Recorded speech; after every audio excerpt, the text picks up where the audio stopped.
أعوذ بالله من الشيطان الرجيم. Bismillahirrahmanirrahim. Assalamualaikum warahmatullahi wabarakatuh. Alhamdulillah ala ihsanihi wa syukurulahu ala taufiqihi wa amtinanihi. Asyhadu an la ilaha illallah wahdahu la syarika lah ta'dhiman li sya'nihi. Wa asyhadu anna Muhammadan abduhu wa rasuluhu da'i ila ridwanihi. Allahumma salli alaihi wa ala alihi wa sahbihi wa ikhwanihi wa sallim tasliman katsira.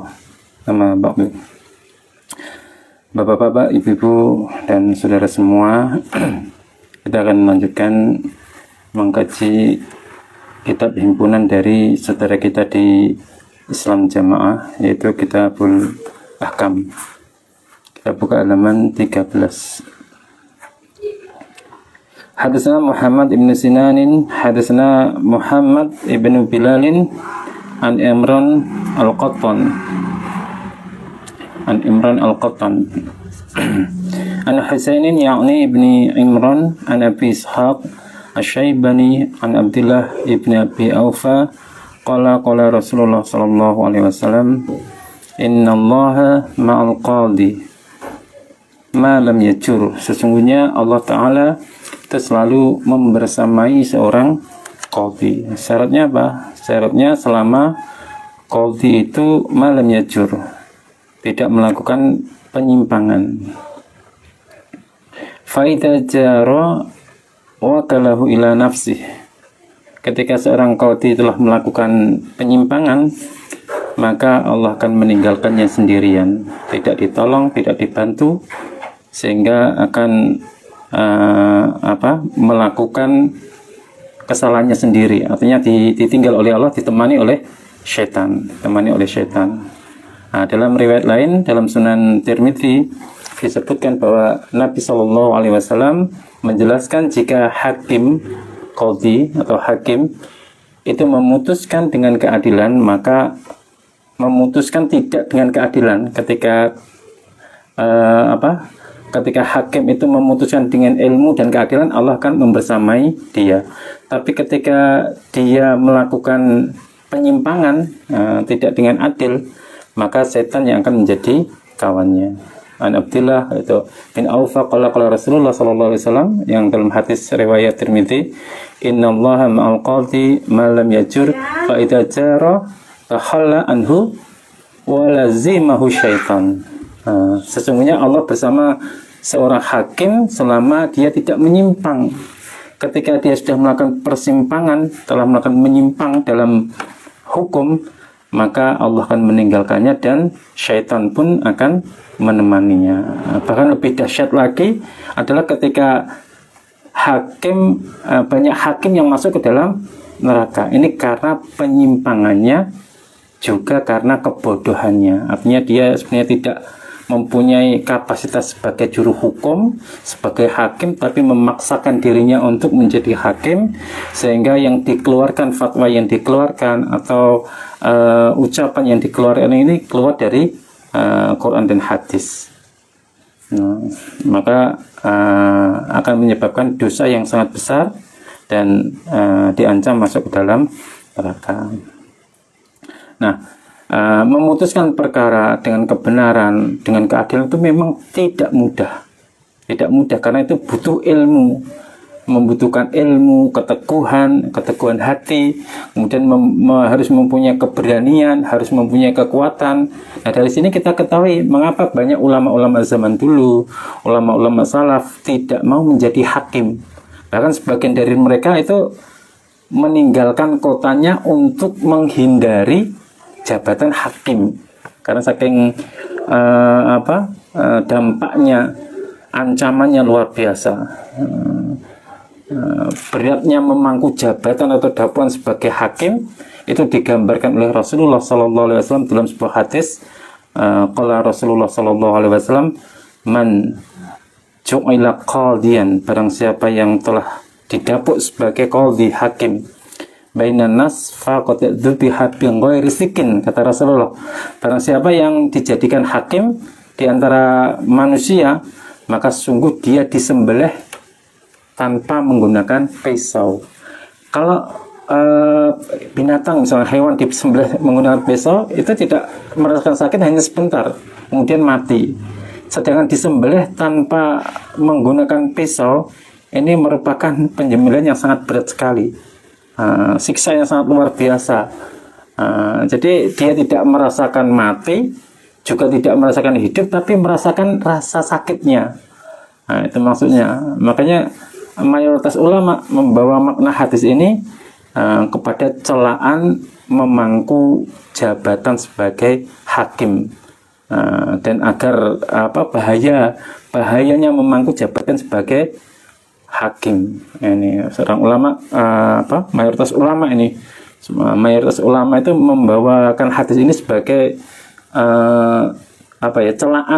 celaan pemangku jabatan sebagai hakim, yang didapuk sebagai hakim. Artinya harus hati-hati, karena kalau tidak hati-hati, menuruti hawa nafsu, mengikuti jejaknya setan, mengikuti penyimpangan, maka Allah akan meninggalkannya, dan dia ibaratnya dipotong, disembelih tanpa menggunakan pisau. Naudzubillah min dzalik.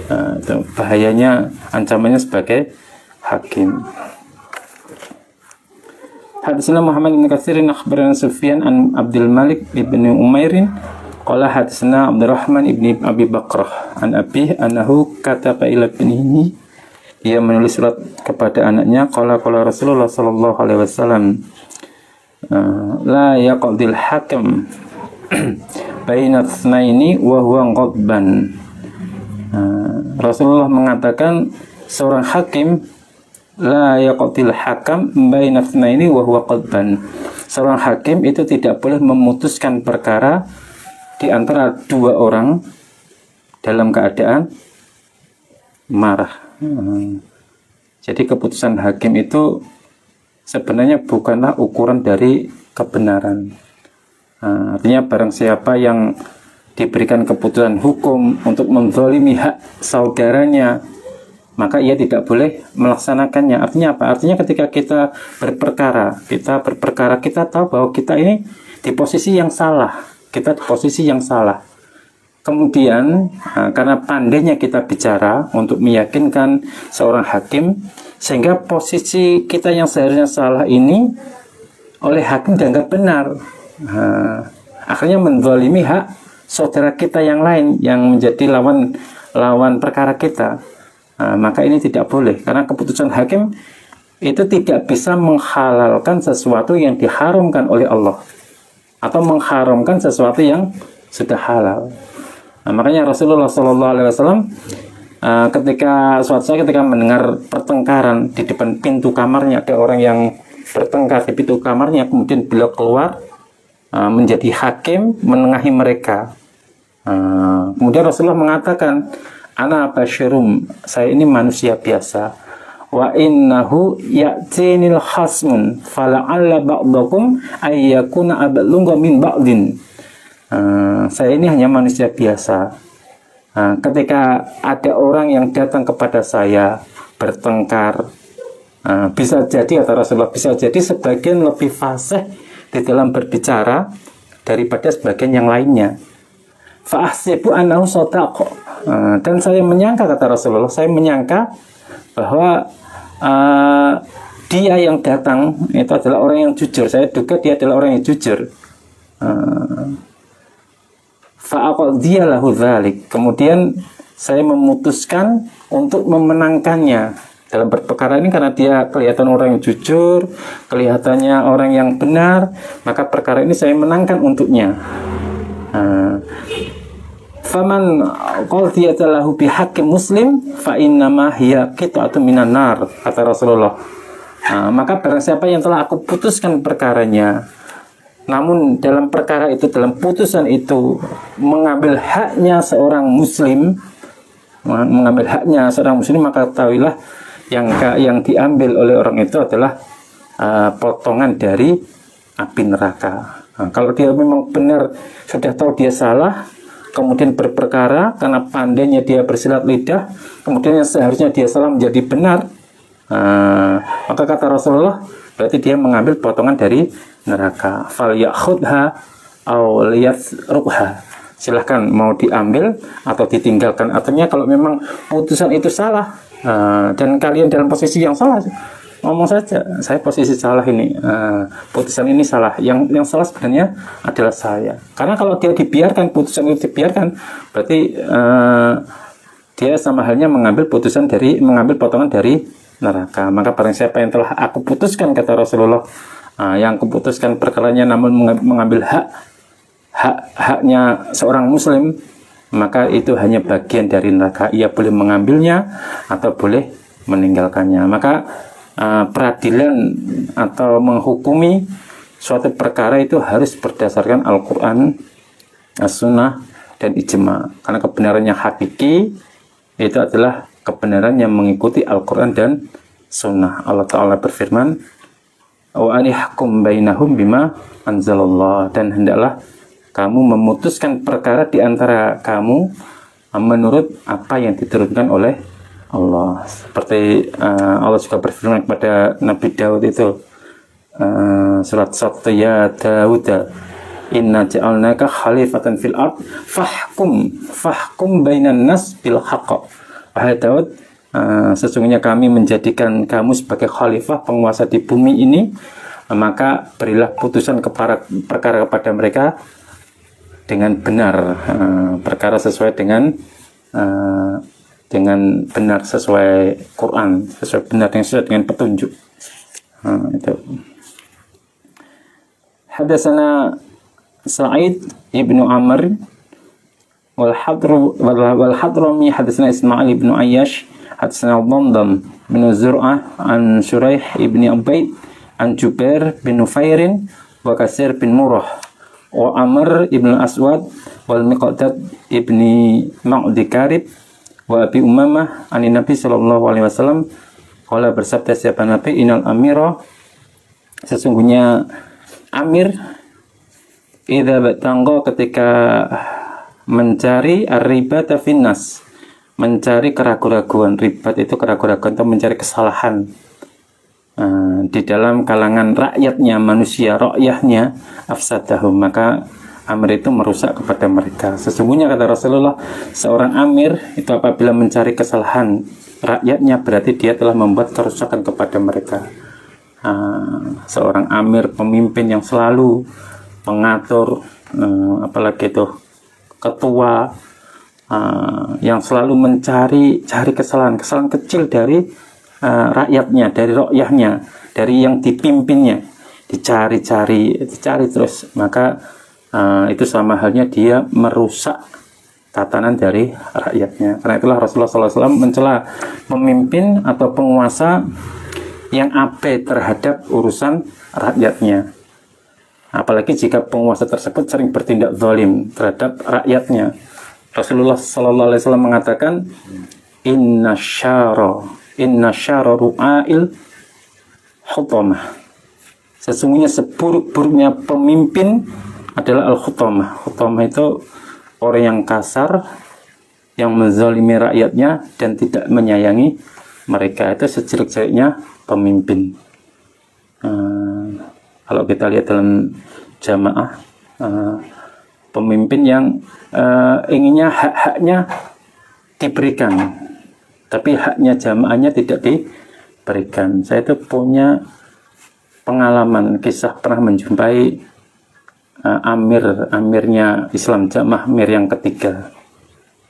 Dari ceritanya itu bapak saya dalam jamaah itu 30 tahun. Mulai saya lahir, saya sudah dalam jamaah Islam Jamaah itu sampai 35 tahun dalam Islam Jamaah. Baru tahun 2019 saya memutuskan untuk hijrah dari Islam Jamaah. Nah, bapak saya itu wakil daerah dari Magetan. Dulu masih satu daerah, Magetan Pelausan, itu masih dua daerah, Magetan yang gabung Magetan Kota dengan Magetan Pelausan. Bapak saya adalah wakil daerah dari Magetan Barat. Itu punya dua istri, satu di Magetan sini dan satu di Ngawi, di Walibukon. Tahun 2000 bapak saya ini diajak untuk invest bisnis Marioso. Ini jamaah-jamaah yang lama insya Allah sudah tahu. atau teman-teman hijrah yang sudah hijrah, artinya sudah dalam jamaah itu sudah tahu bagaimana kasus Marioso. Tahun 2000 bapak saya invest ke bisnis Marioso itu, kemudian awal tahun 2001 ternyata bisnis Marioso itu seperti skema Ponzi itu, bisnis apa itu MLM, ya, investasi bodong. Sehingga ketika bapak saya sudah menjual seluruh asetnya dan dimasukkan ke dalam bisnis itu, ternyata yang jadi harapan dulu kan dikenal dengan Mansurin, bisnisnya adalah bisnis Mansurin, artinya pertolongan dari Allah. Ternyata benar-benar bodong. Sehingga ibu kandung saya di Magetan itu tahun 2001 meninggal karena memang asetnya sudah terjual semua, kemudian ditambah sakit, musababnya itu kemudian meninggal. Tahun 2002 kemudian istri bapak saya yang di Walikukon, di Ngawi, itu tahun 2001 itu karena asetnya juga sudah dimasukkan ke dalam Marioso dan ternyata Marioso ini bisnis bodong, sehingga tidak bisa diharapkan lagi banyak dari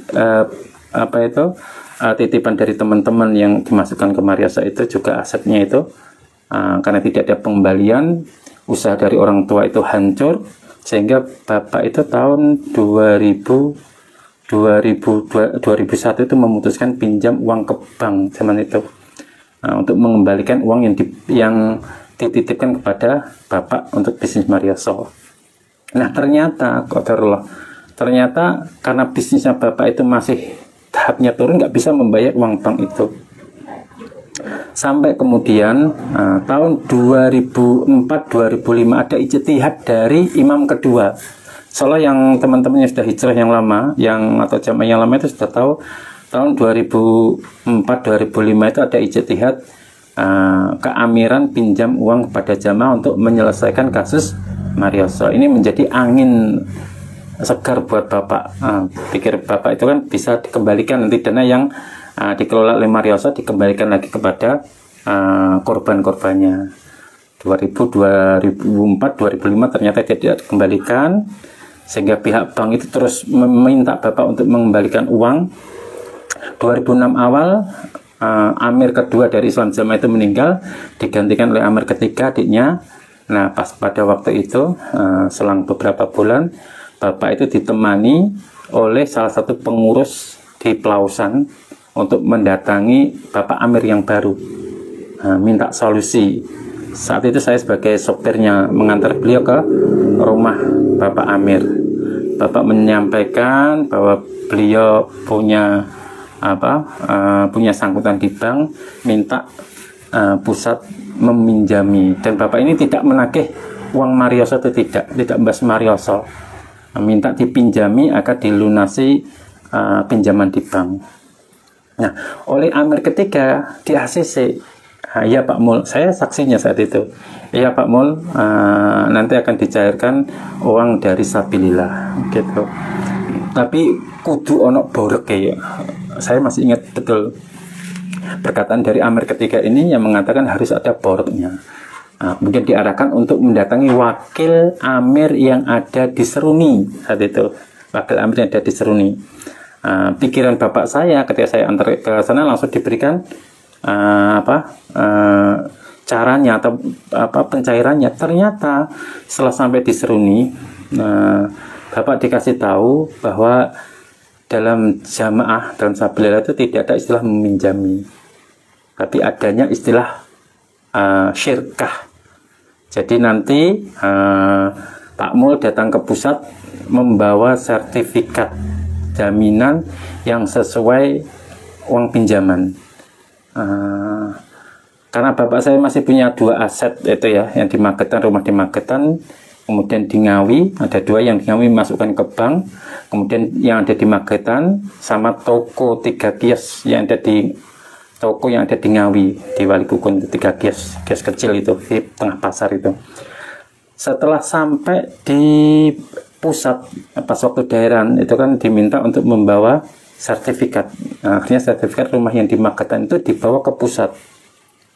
Setelah sampai di pusat, penandatanganan Itu tahun 2006 itu penandatanganan. Ternyata dari pinjaman itu dialihkan ke jual beli. Jual beli artinya rumahnya bapak yang di Magetan ini dibeli oleh pusat senilai 200 juta. Dibeli pusat senilai 200 juta. Dan pusat minta keuntungan 25%, artinya mengembalikannya nanti 250 juta dengan sistem diansur. Karena bapak memang butuh, ditandatangani oleh bapak. Ternyata dalam tulisan tanpa perjanjian, tanpa tulisan perjanjian secara lisan itu, ini uangnya ini tidak bisa 100% diterima 200 juta, karena 10% itu menjadi haknya wakil 4 saat itu. Jadi terimanya bapak itu nanti pinjam 200 juta, terimanya 180 juta. 180 juta, mengembalikan 250 juta. Bapak masih mengiyakan. Setelah teken tanda tangan kontrak, ternyata dikasih tahu lagi, Pak Mul, ini karena jamaah itu perlu dana banyak, pencairannya itu dicicil oleh pusat selama 10 kali setiap bulan, setiap daerah. Jadi diberikan pinjaman diberikan 10 juta, 10 juta, 10 juta sampai 8 kali, dan yang ke-9 10 itu diberikan 10 juta, 10 juta. Ini saya ingat betul karena saya termasuk saksinya saat itu. Oke, akhirnya setelah pinjaman itu dicicil, akhirnya bapak kan nggak bisa untuk melunasi bank, karena tujuan awalnya pinjam di pusat itu untuk melunasi bank. Karena dicicil itu tidak bisa melunasi bank, hanya bank diangsur semampunya, karena bank itu kan kalau diangsur tidak sesuai dengan nominalnya kan hilang, hanya membayar marginnya saja itu. Nah, akhirnya bapak itu tidak bisa membayar bank lagi, itu nggak bisa membayar bank. Nah, pada waktu dari pusat itu sudah terselesaikan semua, maksudnya uang sudah diberikan bapak semua secara bertahap. Bapak mengangsur ke pusat itu sudah masuk selama 1,5 tahun itu sudah masuk 80 juta. Berarti artinya uang yang dipinjam bapak itu, yang terima bapak itu kan 180 juta. Sudah diangsur 80 juta, itu seharusnya kan masih sisa 100 juta. Ini kemudian tahun 2010 saya sudah tidak di rumah itu, saya dengar bapak pinjam lagi ke pusat agar pusat langsung datang ke bank untuk mengambil sertifikat bapak saya yang di Ngawi itu. Akhirnya diambil oleh pusat senilai 225 juta. Nah, 225 juta ditambah 100 juta yang hutang bapak awal itu, seharusnya kan 325 juta. Ternyata Masya Allah, itu ketika bapak akan menanyakan hutangnya itu, dari hutang 325 juta itu menjadi 525 juta. Jadi bapak itu hutang ke pusat itu 500, padahal pusat pinjamnya kan 200, kemudian hanya terima 180, kemudian diangsur sampai 80 juta, masih sisa 100 kalau sesuai dengan pinjaman. Dengan hutang yang kedua 225 juta, totalnya kan seharusnya kan 325 juta. Yang hutang baru itu bapak baru ngangsur 15 juta kalau nggak salah, atau 14 juta itu. Ternyata itu ketika saya tanyakan di pusat dulu, saya tanyakan ke salah satu paku bumi yang saat ini sudah meninggal, itu ternyata ketika hutang ke pusat dan 2 tahun tidak ada penyelesaian, artinya belum selesai, maka akan ada bentuk jual beli baru. Jadi hutangnya bertambah, itu untuk alasannya untuk mengatur agar nilai mata uang yang ada dalam jamaah itu tidak turun, mengatur inflasi katanya, seperti itu. Akhirnya bapak tahun 2015 meninggal dunia. Setelah meninggal dunia, pusat mengutus tim untuk mendatangi keluarga. Ini saya sudah di rumah, sudah di Indonesia itu. Tim mendatangi ke keluarga kami untuk perihal pelunasan hutang yang 500 sekian juta, 525 juta itu. Nah, saya juga bingung saat itu. Saya juga bingung karena bapak itu ceritanya kepada saya itu hutangnya hanya 225 juta plus 100 juta itu 325 juta. Kok sampai sekian gitu kan. Akhirnya bahkan pusat mengutus tim yang ada di Gading, tim Gading dan Kediri mendatangi rumah ibu saya yang ada di Ngawi. Karena tidak ada dana sama sekali saat itu, pernah kami diceritakan kalau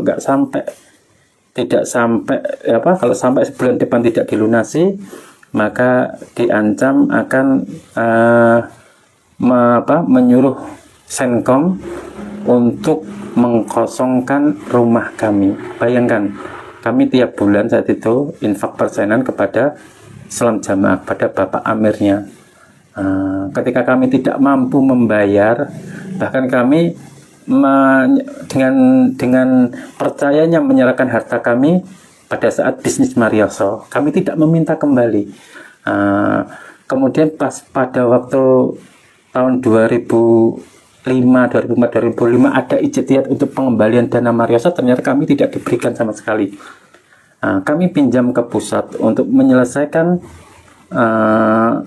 pinjaman kami di bank, ternyata tidak sesuai dengan harapan kami, bahkan malah lebih parah daripada bank. Dan kami diancam kalau bulan depan tidak bisa menyelesaikan hutang, maka akan disuruh Senkom untuk mengosongkan rumah kami. Nah, kemudian saya mendatangi Pak Amir saat itu, ini yang saya kisahkan.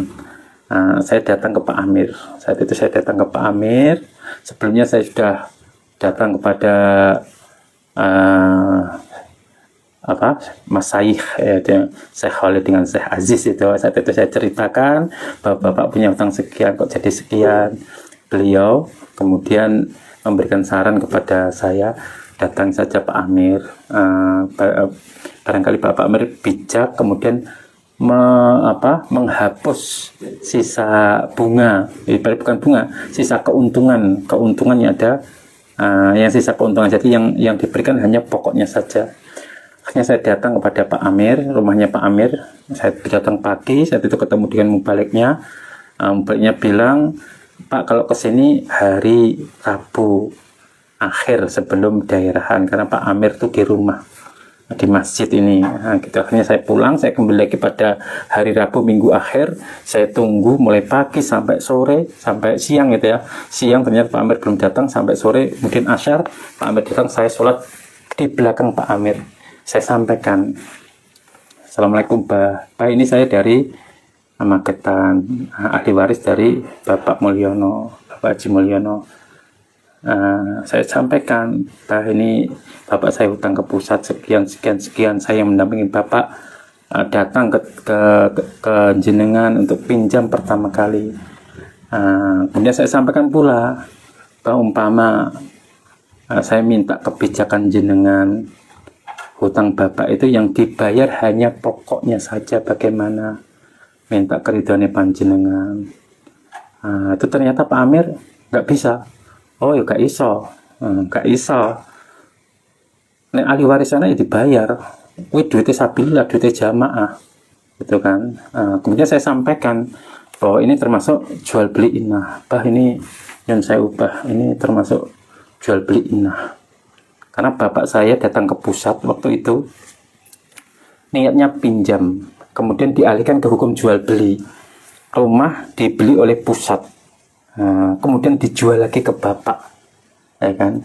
Dijual lagi ke bapak dengan harga sekian, termasuk jual beli inah, bah. Dan ini saya sudah sampaikan kepada ulama dalam jamaah bahwa ini termasuk bagian dari inah, riba inah. Ternyata Bapak Amir murka. Siapa nyampe nih riba? Siapa nyampe nih?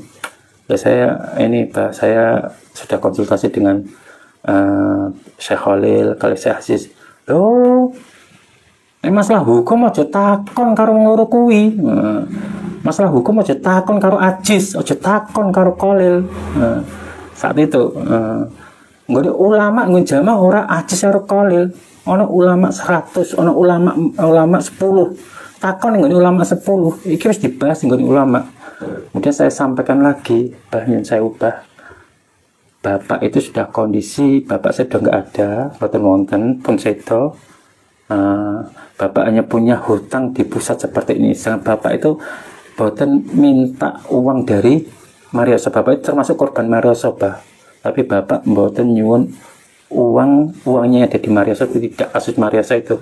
Bapak hanya minta pamit, hanya mengembalikan haknya saja, kewajibannya saja. Bapak pinjam sekian, dia mengembalikan itu tok pripun bah nyuwun kebijakan jenengan. Ketika saya membahas Marioso, ternyata mata Pak Amir ini nyun saya matanya itu merah seperti orang yang marah. Ojo gugah macan turu kowe ojo gugah macan turu.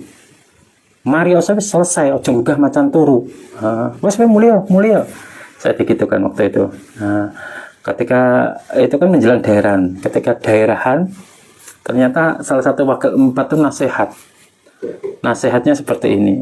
Saat itu saya ke daerahan juga, nasihatnya seperti ini. Ono jamaah duwe utang ning gone pusat, duwe utang ning gone bank, minta tolong pusat, oleh pusat disauri, dilunasi utang ning gone bank. Saiki malah ora gelem bayar, njaluk keringanan. Kok ya ono jamaah seperti ini. Sampai seperti itu. Itu nasihat wakil 4 saat itu setelah subuh. Saya heran kenapa nggak disampaikan. Memang bapak itu punya kesalahan hutang di bank, ya kan, utangnya itu cuma 200 juta dengan marginnya itu 200 juta. Tapi ketika pinjam ke pusat, harusnya hutang 200 juta itu sudah selesai, ternyata sampai beranak pinak menjadi 525 juta. Kenapa nggak disampaikan? Kemudian yang membuat saya kecewa, maksudnya ada ancaman untuk pengosongan rumah. Sampai ibu saya yang diwakilkan itu ketakutan. Kemudian beliau mimpi ketika diancam bulan depan kalau nggak sampai diselesaikan, maka rumah itu harus dikosongkan. Bayangkan kita dituntut untuk bayar 525 juta, sedangkan keadaan ekonomi saat itu sedang turun. Ini jamaah loh, ini jamaahnya loh sedang turun. Kemudian beliau ibu saya ini mimpi bertemu dengan bapak sampai 3 kali. Selesaikan utangku ning gone pusat sampai 3 kali. Akhirnya karena ibu itu punya toko yang di pasar, 3 bidak toko. Kalau toko itu kalau dijual tuh satu bidak tuh nggak sampai 100 juta. Bidak yang di pasar itu ada 3 bidak. Karena punya niat untuk menyelesaikan amanatnya dari bapak, mbah kok dol apa selesai utangku ning gone Amir. Intinya seperti itu. Akhirnya 3 toko itu dijual. Alhamdulillah ada orang TKI yang pulang dari Taiwan mencari kios, bertepatan dengan itu, mencari kios, dan 3 toko ibu saya ini dibeli oleh seorang TKW yang pulang dari Taiwan itu. Dibeli berapa? Dibeli senilai 525 juta sesuai hutang bapak saya yang ada di pusat. Padahal itu kalau dijual toko 3 toko itu kios itu kalau dijual 3 itu nggak sampai 300. Ini Allah menolong di sini. Langsung oleh ibu dijual, bertepatan bulan depan pas daerah langsung minta rekening di pusat, rekening pusat melunasi hutang bapak saya. Nah ini yang saya ambil cerita, kita bisa ambil cerita. Insya Allah nggak cuma saya yang jadi yang punya cerita seperti ini. Ketika kita begitu maksudnya kalau seandainya keimaman Amir dan Jokam ini sesuai dengan kaidah, ada syarat-syaratnya, betapa kejamnya, ya kan? Ketika jamaah diminta untuk persenan 10% tiap bulan, ketika jamaah diarahkan untuk mengikuti bisnis Marioso, ketika jamaah itu jatuh, jangankan ditolong, justru dimasukkan ke jurang yang lebih dalam lagi. Inilah bahaya dari riba ini, bahaya dari riba ya seperti ini. Ini kisah saya kan, tadi kan yang saya ambil kisahnya itu, awal mula bapak kan sudah jatuh ke riba. Pertama jatuh ke bisnis bodong tadi, itu kan juga salah itu. Itu termasuk bagian dari bisnis yang ngoror, ada tipuannya di dalamnya, itu sudah salah. Setelah itu jatuh ke riba, punya hutang ke bank, masuk lagi ke pusat, punya bisnis baiul inah, kita tabayatum bil inah itu, dan seterusnya itu. Kemudian setelah itu setelah jual beli inah, ternyata fitnah itu terus munculan sampai bapak meninggal. Semoga Allah merahmati beliau. Ini maksudnya saya cerita seperti ini, cerita kisah seperti ini benar-benar real, benar-benar nyata, tidak saya tambah atau tidak saya kurangi. Dan ini sudah saya sampaikan ke beliau yang jadi tim datang ke sini, sudah di cross checkkan. Kemudian beliau mengatakan iya, memang setiap 2 tahun sesuai ijtihadnya, ketika hutang itu tidak dilunasi maka akan diperbarui dengan dengan jual beli yang baru. Artinya jika jenengan punya hutang di pusat, temponya tenornya 2 tahun, ternyata selama 2 tahun itu enggak dilunasi, berarti rumah yang jenengan ansur ke pusat itu diambil lagi oleh pusat dan diadakan jual beli yang baru lagi, sehingga nilai uangnya bertambah, nilai hutangnya bertambah. Nauzubillah min dzalik. Ini adalah termasuk riba, dalam sudah riba bertumbuk-tumbuk riba. Ini saran saya ke pusat, kalau jenengan bapak-bapak pengurus yang ada di pusat, bapak pemangku dapuan di pusat, minta tolong, kalau masih ada jejak riba di sana, jejak riba dalam pusat, segera hentikan. Karena apa? Karena Allah Subhanahu wa taala mengatakan, fa illam taf'alu fa'dzanu biharbin minallahi wa rasulih. Orang yang melakukan riba, dia tahu itu riba, kok masih melanjutkan perbuatan riba, kata Allah, maka jika kamu tidak mau meninggalkan sisa riba, maka ketahuilah bahwa Allah dan Rasulnya akan memerangimu. Siapa yang akan menang? Perang melawan Allah dan Rasul. Allah sudah memberikan pengumuman, kalau kalian tidak menghentikan riba, maka sungguh kalian menantang perang kepada Allah. Siapa yang akan menang kalau kita melawan Allah dan Rasulnya? Insya Allah demikian yang bisa saya sampaikan. Ada kurang lebihnya saya mohon maaf yang sebesar-besarnya. Subhanakallahumma bihamdik, asyhadu an la ilaha illa anta, astaghfiruka wa atubu ilaik. Assalamualaikum warahmatullahi wabarakatuh.